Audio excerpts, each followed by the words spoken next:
All right, everybody, welcome into another edition of Rothenberg Untucked. Now, I got to be honest with you, I don't know what's going to happen today. I'm in a very bad way. The Giants lost one of the most destructive games you've seen. The Mets stink. Hockey season's not here. My Rangers don't play for a while, so I am depressed. But I come here today wanting to provide entertainment and sports content and stump Rothenberg. So we start all of that great stuff on Rothenberg Untucked, and we start it right now. We will get to the football in a little bit. I need to start with the baseball. The baseball, it all gets me so angry, so upset. I'm not well. I'm honestly not. I haven't slept. I haven't eaten. Then yesterday I had 5 bagels on Yom Kippur. Like, things are tragically going against me at the moment. The Giants, and we will get there. The NFL, and we will get there. But first, I want to discuss the Mets. And the Mets get me angry. So many things about the Mets currently get me incensed. And we start with the manager, Luis Rojas, who, if you remember, months ago said, we have special radar people, special Doppler people, that they go into a room and he was asked, well, who are these people? Well, I don't really know who these people are, but I know that they're around, and I know that they see him. Tell me that every time you hear Luis Rojas open his mouth, you're not confused, you're not flummoxed, you don't think to yourself, does this guy really honestly know what he's doing? And the Mets in their own right are so difficult to watch and to root for. From owner, Sandy Alderson, the disaster that is the manager, Michael Conforto. I mean, every single step of the way, there's something that frustrates you. So let's start at the top and work our way down, okay? Steve Cohen. Here's the advice. This is advice I would give to a kid in high school or college. Stop tweeting. Nobody needs to see you tweet all the time. And do you think that George Steinbrenner, now Steinbrenner was difficult, I get it. Steinbrenner had his own issues, I get it. But do you think George Steinbrenner, if he lived in the Twitter era, would be tweeting nonstop? No. What's the old adage in sports? Act like you've been there before. Steve Cohen, act like you've been there before. Do I need an article from Mike Puma of the Post to come out and say, sources tell me, blah, blah, blah, blah, blah, about the Mets and the locker room, and Cohen to come out and say, if you can tell me who the sources are, I'll bring you into my suite at Citi Field and we'll sit together? Stop it. Stop it. It's embarrassing. You're embarrassing the Mets. You're embarrassing the franchise. I know it's your franchise, but there's a pride factor. And I got to be honest, I don't think you care like I care. I think this is fun for you. I think this is fun in games, and it's exciting to own a team. I don't think the day in, day out minutia of the Mets drives you the same way it drives me or the fanatical Mets fan. So we start there. We start at the top. Very disgusted with Steve Cohen. And then we can go right below him and Sandy Alderson. I mean, Sandy used to be this insightful and bright and intelligent baseball man who nothing would get past, and he could do it on a shoestring budget, and he comes here and now he has endless money, and you thought to yourself, you know what, it's going to work out. So he hires a GM that never is actually the GM, because for all intents and purposes, he's a pervert. Right? I mean, that's the truth. He's a pervert, so they have to fire him before he even really starts on the job. And then they bring in Zach Scott, who, he gets it, right? It's fine. They have an event at Steve Cohen's home, 4 o'clock that morning, 6-7 hours later, he's found drunk behind the wheel of a car, fast asleep. I don't understand. What kind of a vetting process is Sandy Alderson putting on here between the GMs or the manager or anybody that he hires? The answer is it's a disaster. So now we've gone after Steve Cohen, and we've gone after Sandy Alderson, and we just trickle down now. So I mentioned, Jared Harper, right? That was a disaster, an absolute disaster. Never even happened, never materialized. And now you look at Zach Scott, and look at that. He can't come back. He can't. And now you go below that. I mean, Luis Rojas, do you have any confidence in this guy? Do you know what team has lost the most one-run games in all of baseball? You guessed it, the Mets, right? And you think that's a sign of good managing? I mean, you're bringing Familia in huge clutch moments. They have lost more close games with more head-scratching decisions than any team in all of baseball. And let's go below that as well. Look at the players. I can't believe we're sitting here in 2021 and I have to have the conversation with you about, well, should they bring Baez back or not? I don't know. The guy booed the team. He sat there, thumbs down to the fan base. How is that okay? How do we live in a world where the fans have to endure what Javi Baez brings to the table and Francisco Lindor brings to the table? And then you go around to the team. I mean, how many guys on this team right now would you look at and say have had better seasons than you anticipated? How many? Michael Conforto? No. Pete Alonso? He's been good. Alonso's maybe been the one guy that you look at and you say, he's been good. Lindor, he's hitting 228. $341 million. He's hitting 228. Edwin Diaz? No. I mean, you find the guy for me. Jeff McNeil? No. Where is he? Where? James McCann? No. Where are these guys? DeGrom? I guess, but I haven't seen hide nor hair of him. Syndergaard? I'm still waiting. I mean, I thought it was a mess with the Wilpons, and it was. But at least the excuse for the Wilpons, it was always going to be, well, they just don't have money, right? They just don't have the money as big market teams, so it's a shoestring budget that they have to deal with. And that's why they brought in Brody Van Wagenen. And that's why they did everything, cookie cutter, bizarre, strange that they did. This guy has more money than he knows what to do with. The artwork that Steve Cohen owns is worth more than anybody listening to this podcast right now or watching this podcast right now. And still, they can't figure it out. Why?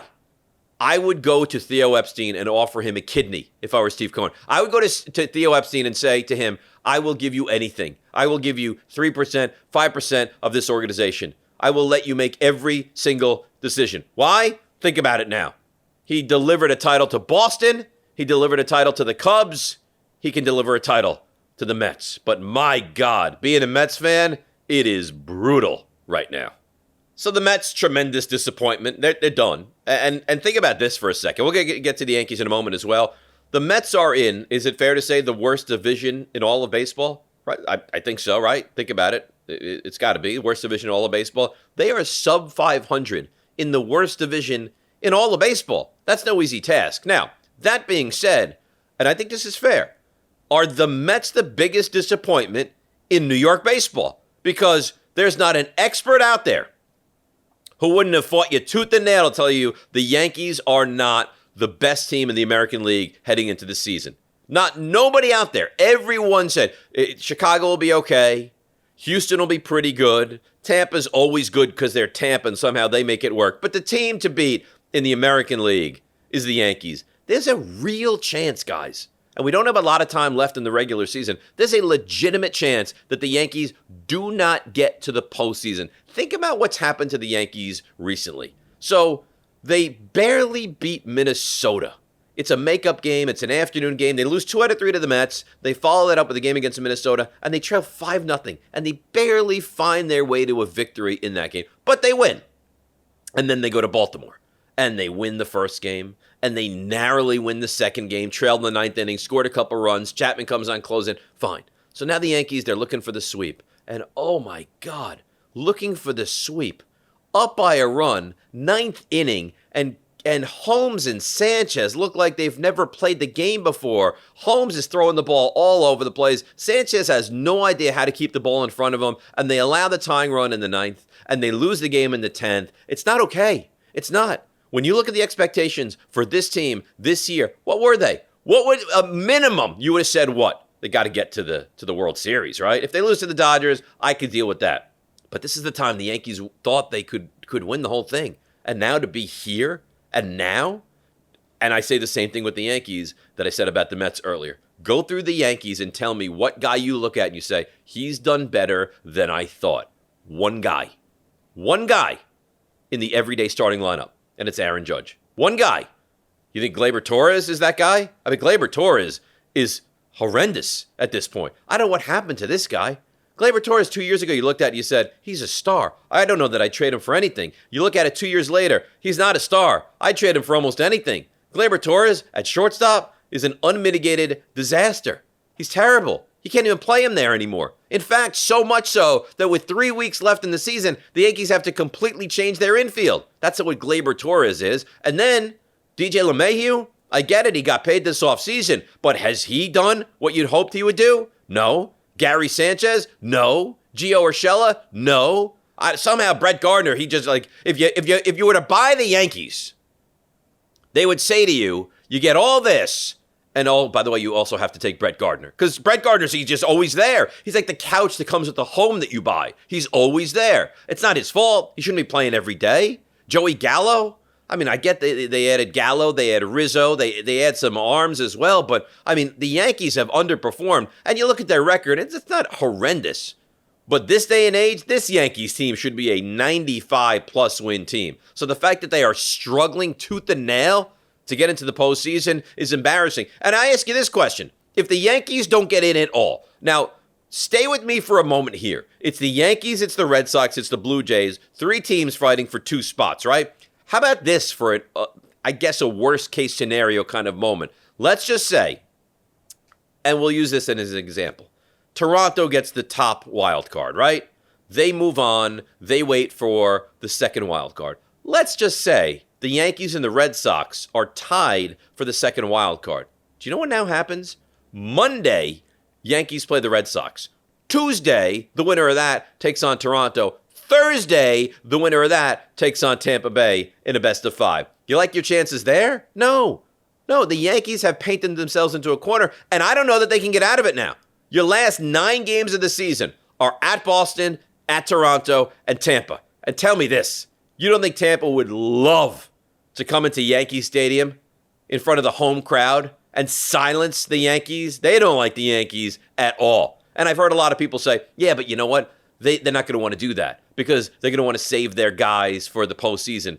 So Friday, Saturday, Sunday, they can go all out, and they'd have Monday, Tuesday, and Wednesday off to get themselves back. If you're a fan of the Yankees, you have to start to think that it's realistic you don't go to the postseason. And if you don't, then what? You can't just bring it back next year because it doesn't work. You can't do it. So I don't know if Cashman goes. I don't know if Boone goes, but they will have to make changes. New York baseball, the Mets, disastrous. The Yankees might be worse. We're going to do Stump Rothenberg in just a few minutes here on the Rothenberg Untucked podcast. But first, I have to talk about and need to talk about the New York Football Giants. And this gets me angry. Very, very angry. Why? Because I'm telling you that the Giants and I have a love-hate relationship. I love them, and they hate me. They make my life so difficult, I can't tell you. Let me bring you back to the game against the Washington football team. So we're 5 days into the season, and maybe you disagree. In my mind, my estimation, I think the Giants are done. I think they're done. They're in the worst division of football. Washington is not good. Philadelphia, I'm hardly sold on. I don't think Dallas is all that great. Their offense is good, but they're not great. But the Giants, that's the thing. I'm sick of rooting for a team that every single thing I do has to be, well, Philadelphia is not that good, and Dallas is not that good, and Washington's not that good. So just by process of elimination, my team has a chance. Why can't I just ever have a team that's good? Why can't I? And I know that there are people that listen to this and say, oh, poor you. You saw your team win 4 Super Bowls. Do you understand? In the last 9 years, the Giants have started out 0-2 8 times? 8 times the Giants have started out 0-2 in the last 9 years. Do you know what the second most in that span has been? What do you think it is? If the Giants are 8, and we're looking back to 9 years, what would you say? 7, 6, 4. The Giants have doubled up anybody else as far as starting out 0-2 in the last 9 years. So we start there. And there's so many places to go with this football team. They lose to Denver. And you know what? It was depressing, but it wasn't crushing because they didn't play well. And you thought maybe they're not that good. And you started to have the idea of this thing could be over before it starts. But then they play Washington. And it's a game that every single day of the week they should have won. Daniel Jones played really well. The receiving corps played really well outside of, and don't get me started. I mean, Darius Slayton. And I had people tell me, well, the ball was overthrown. And it's not an easy catch. You play in the NFL. Your entire job is to catch the football. If the ball hits you on the fingers, you need to catch it when there's no one near you. Game would be over there. Then the Giants get the football back. I mean, there's so many ways that I can tell you how this has angered me and frustrated me. And not just me. There's a whole host of people out there who are upset. But let's go through the game a little bit. Then we'll get to Gettleman. Then we'll get to Joe Judge. And I can keep going. The defense, I could do a 24-hour podcast on how frustrating and angering and incredibly awful the Giants are right now. But let's go through the Washington game a little bit. And then I have another stat for you. And then we'll get after Gettleman. Oh, there's so much. I'm going to unpack this. I can take my shirt off. I might take my shirt and pants off right now. Just sit, put my feet up, and tell you everything that's upsetting me. So then the Giants get the football back. They're down by 2 points. And they intercept Taylor Heineke. And they're at the 22 of Washington. And you think to yourself, all right, this 2 minutes to go, get a first down, kick the field goal, get out of Dodge. Or score a touchdown. They're not going to score a touchdown in less than 2 minutes. Get out of Dodge. What do the Giants do? And all game long, they've been running read options. They've been throwing the ball downfield. Washington can't cover the Giants. Run. Tight formation. Run. And a throw short of the sticks on third down. I mean, are you kidding me? Is Jason Garrett new here? Do I blame Joe Judge? Do I blame Garrett? Someone has to take the blame. Someone has to take the responsibility. How does this continuously happen? And then the Giants kick a field goal. Washington comes back down. And they miss a field goal at the buzzer. Giants win. There's celebration. But no. Dexter Lawrence is offsides. And then Washington kicks it again. And guess what happens? Right through the uprights. And the Giants lose. And the Giants are now 0-2 for the 8th time in 9 years. I hope you haven't eaten recently, because I now have a stat that if you have, will make you vomit all over yourself. The Giants, it pains me to say, I might weep. The Giants have not had a winning record since 2016. I'm not talking about the Giants haven't finished with a winning record. At no point in 2017, 2018, 2019, 2020, or 2021 have the Giants been above 500 in a season. I told you I could make you throw up. Want me to make you sicker? Look at what the GM is. Look at what the Giants are. This was a proud franchise. I grew up and I saw a 3-12-1 season in Bill Parcells' first ever year, but at least they played hard. At least they were competitive. And after that, they were great for 25 to 30 years. You always hear about the 70s for the Giants were so bad, and they were just an embarrassment. How different is this current incarnation for this team than it was back then? In fact, they say history repeats itself. Feels like we're kind of there right now with the Giants. And Dave Gettleman, do you like him? Joe Judge, you thought you loved him early on this season? I don't think you do. Daniel Jones, do you buy into him? The defense, which was supposed to be the strength of the team, do you buy into that? Think about what the Giants have done. I'm sorry to just expose them for what they've been, but think about this now. You had the 2nd overall pick in the draft, and where'd you go, defense or offense? You go offense. You had the 4th overall pick in the draft, and where'd you go, defense or offense? You go offense. You had the 6th overall pick in the draft, and you went offense. You had the 20th overall pick in the draft, and you went offense. You're spending tremendous draft capital on the offense, and your offense is not good. You spent good money on receivers. You spent tons of money on Leonard Williams. You spent huge money on Adoree Jackson. You drafted Xavier McKinney. You hog mollies. You were supposed to have these hog mollies, I was told. Oh, we're going to fix the offensive line. Well, how is it humanly possible that it's year 4 for Dave Gettleman and the offensive line is still so grotesque? And somehow in Kansas City, last they left you, the offensive line was awful, in shambles. Couldn't protect them from Shaq Barrett or Jason Pierre-Paul or anybody that Tampa sent their way. And one offseason, and all of a sudden, oh my God, the offensive line, it's fixed. It's good. It's really good. But the Giants, 4 years, and it's still this bad. I will love them till my last breath. But right now, I hate the New York Giants. I apologize for my impassioned conversation today, but now it's time for, as you love, as I love to do as well, Stump Rothenberg. We bring in the grand poobah of Stump Rothenberg, of really the Rothenberg Untucked podcast, one Joe Vialone.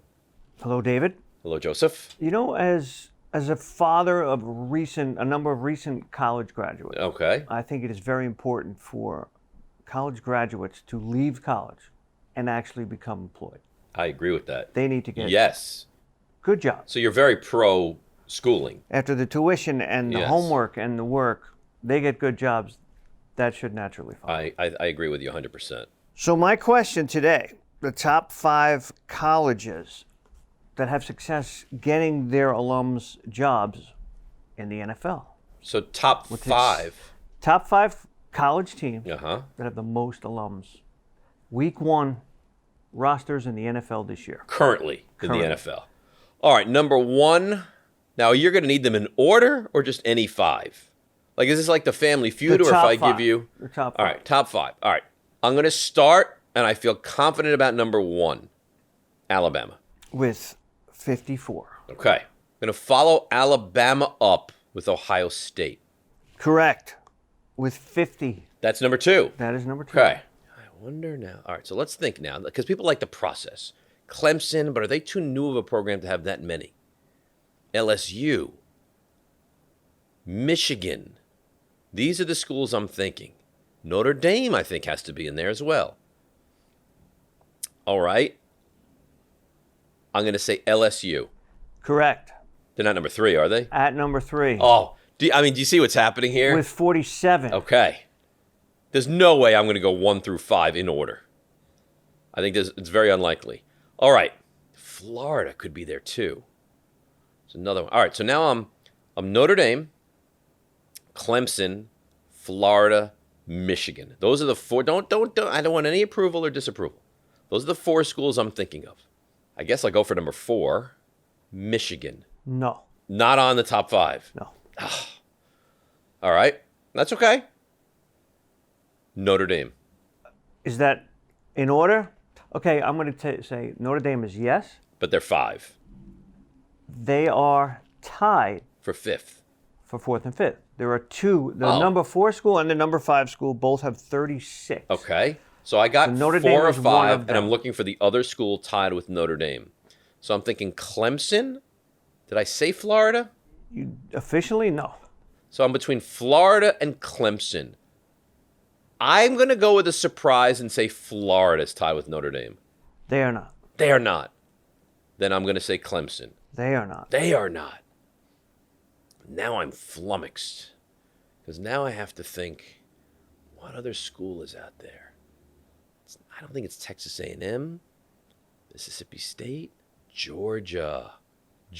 Correct. There we go. There you go. All right, so it took a while, but overall I feel like I did fairly well on that question. Next up, I bring in one of my guys, TJ.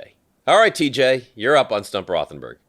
Dave, I'm a little surprised. I was watching the the Giants game last night. I saw a tweet that said if they lost the game, you would cut a finger off, but it looks like you still have all 10. Well, here's the beauty. If you look at the tweet closely, it says, if the Giants lose, I'll cut off a finger. I didn't say my finger. So I had a friend come over late last night. I lopped off his pinky, and we took care of business. Okay, Yeah. all right. I don't want to cut my fingers. It was painful enough to watch the game. Okay, I believe you. Yeah. So, All right, what's your question today? so Dave, you know, you're a big name in the business, but you're not the only famous Dave Rothenberg. Can you tell me a little bit about Dave Rothenberg, the other one, who's also famous? Do you know anything about him? Dave Rothenberg, the other one. Burned by his father, who passed away. Known by the name Dave. Very close relationship with Michael Jackson. Father's name, Max. Played mother in the movie. The TV movie was played by Bernadette Peters, and the father was played by the same father from Wonder Years. Is that enough of the other Dave Rothenberg? And sadly, he's passed away, I believe, at the age of 42. Yep. Yeah, I was typing in your name one day, and he popped up, and I didn't know if you knew anything about him. So did I pass the test there? You passed. You passed. And there you have it. Another success. Oh, next up on Stump Rothenberg, Nico. All right, Nico, what do you got here? Hey, Dave. Hello, Nico. The Giants they played really poorly last night. Really poorly. They gave the game away. What are you doing? You want some salt that you can pour into my wounds? Do you have a question here for Stump Rothenberg? I have a question. All I have right. a question. So earlier in the show, you talked about the Giants in the 70s. I want to bring it back even further. My question is, for what price did Tim Mara purchase the Giants for in 1925? $500. Damn it. Thank you very much, and we move on. All right. How'd you know that? I don't know. I've been scalding hot today. I'm getting answers in nanoseconds. And now we bring in a new worker at the Rothenberg factories, Ryan. Hello, Ryan. Nice to meet you. Nice to meet you as well. I don't know what question you're going to ask. I'd like to throw this out there. Yes. If I can give you the answer before you even ask the question, you have beautiful hair. Thank you. You will shave your head bald on the podcast next week. I won't know it. I'm not going to get it right. You'll do it? Yes. Mariano Duncan. No. So close. All right. Go ahead now. So we've mentioned several times how much of a roller coaster the season has been for the New York Yankees Yes. and not living up to expectations at all. They did, however, secure their 27th consecutive winning season. What is the all-time record for most consecutive winning seasons by a North American franchise? Not baseball. Any sport. Well, it's baseball. No, but you say North American franchise as if it could be any sport. Yes. Okay. Boy, this is a nice question. You think great baseball teams. I mean, it could be the Yankees. You could be trying to trick me, and it could be the Yankees. So here's what I'm thinking here. Yankees, Dodgers, Cardinals. Yankees, Dodgers, Cardinals. Those are my three. So it's not going to be the Yankees because I don't think you're that clever to ask me a question about the Yankees, but the most ever consecutive winning seasons was still the Yankees. Move the Yankees to the side. Dodgers, such heartache, but success. Could it be the Philadelphia A's? That's another thought. All right, I'm ready. Okay. I have an answer. I don't know if it's right. I'm going to say the Baltimore Orioles is my answer. It's the New York Yankees. Oh! 39 consecutive I seasons. was right there. I didn't think under that beautifully coiffed head you had that in you. Congratulations. Thank you, sir. Congratulations. It's been an honor. Oh, I was right there, too. I was right there. Still a successful edition of Stump Rothenberg. We laughed today, not much. We cried today. A lot of anger today on the podcast. How do you consume the podcast? How do you tell a friend, hey, Rothenberg Untucked, it's a must listen? Well, they say, how do I listen? Aha! I have the answer. On Instagram, at Rothenberg Untucked. TikTok, at Rothenberg Untucked. Twitter, at RTHNBRG Untucked. Apple, Spotify, YouTube, all the places you can consume the craziness, the banter, the wild way that we act here. So follow me, listen, and appreciate. At Rothenberg Untucked. Until next time, this is Dave Rothenberg.